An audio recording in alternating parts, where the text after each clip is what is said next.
അപ്പോൾ ഗൈസ് നമ്മളിന്ന് ഷോപ്പിങ്ങിന് പോയപ്പോൾ കുറച്ച് സാധനങ്ങൾ വാങ്ങിയിട്ടുണ്ടായിരുന്നു. അതെന്തൊക്കെയാണെന്ന് കാണിച്ചു തരാം. 2 കവറുണ്ട് കേട്ടോ. 2 കടയിൽ നിന്ന് വാങ്ങിയതാണ്. ഇത് തൃശ്ശൂർ ഫെജി എന്ന് പറഞ്ഞ ഷോപ്പിൽ നിന്ന് വാങ്ങിയതാണ്. ഞാൻ അവിടെ നിന്ന് എല്ലാതും വാങ്ങാറ്. ഇത് ഗ്ലൂ ഡ്രോപ്സ് ആണ്. പിന്നെ കുറച്ച് റിബൺസ് വാങ്ങിയിട്ടുണ്ട് റോസ് ഫ്ലവർ ഉണ്ടാക്കാൻ വേണ്ടിയിട്ട്. റെഡ് റിബൺസ് 3 എണ്ണം, ഒരു പിങ്കും വാങ്ങി. പിന്നെ കുറച്ച് കീ ചെയിൻ വാങ്ങിയിട്ടുണ്ട്. ഇതിൻ്റെ ഉള്ളിൽ ഈ സീക്വൻസ് എടുക്കാനും കുപ്പി എടുത്തിട്ട് മിനിയേച്ചർ ബോട്ടിൽ ആർട്ട് ചെയ്യാനും വേണ്ടിയിട്ടാണ്. പിന്നെ മറ്റേ കീ ചെയിൻ്റെ സാധനം കിട്ടുമല്ലോ, അപ്പോൾ നമുക്ക് കീ ചെയിൻ ഉണ്ടാക്കാമല്ലോ. പിന്നെ ഒരു ജേണൽ ചെയ്യണ ഒരു ഡയറി വാങ്ങിയിട്ടുണ്ടായിരുന്നു. എനിക്ക് ഇഷ്ടമുള്ള ഡിസൈൻ കിട്ടിയില്ല, അപ്പോൾ ഇത് വാങ്ങി. പിന്നെ കുറച്ച് പേന, സ്കൂൾ തുറക്കാറായില്ലേ, ഇപ്പോൾ ഒരു പേന വാങ്ങിയിട്ടുണ്ട്, ഒരു പെട്ടി പേന.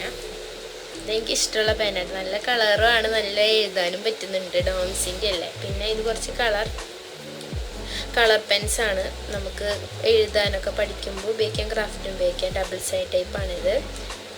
പിന്നെ നമ്മൾ പുതിയ ഇറങ്ങിയിട്ടുള്ള ഗ്ലൂ വാങ്ങിയിട്ടുണ്ടായിരുന്നില്ല, ഫെവിക്കോൾ, അതൊന്ന് വാങ്ങി നോക്കി എങ്ങനെയുണ്ടെന്ന് പറയാം. ഇതൊരു ആർട്ട് ലൈനിൻ്റെ പെന്നാണ്, ഭയങ്കര വില കേട്ടോ ഇതിന്. പിന്നെ ഇതൊരു ജെൽ പേന ബ്ലാക്ക്. പിന്നെ ഒരു കാലിഗ്രഫി പെന്ന്. പിന്നെ നമ്മൾ വാങ്ങിയത് ഒരു ഫെവി സ്റ്റിക്ക് വാങ്ങി. പിന്നെ ലാസ്റ്റായിട്ട് ഒരു കത്രിക. ഇത്രയാണ് നമ്മൾ വാങ്ങിയിരിക്കുന്നത്. ഇനി ഇതുപോലത്തെ വീഡിയോയ്ക്കായിട്ട് ലൈക്ക് ചെയ്യുക, സബ്സ്ക്രൈബ് ചെയ്യുക.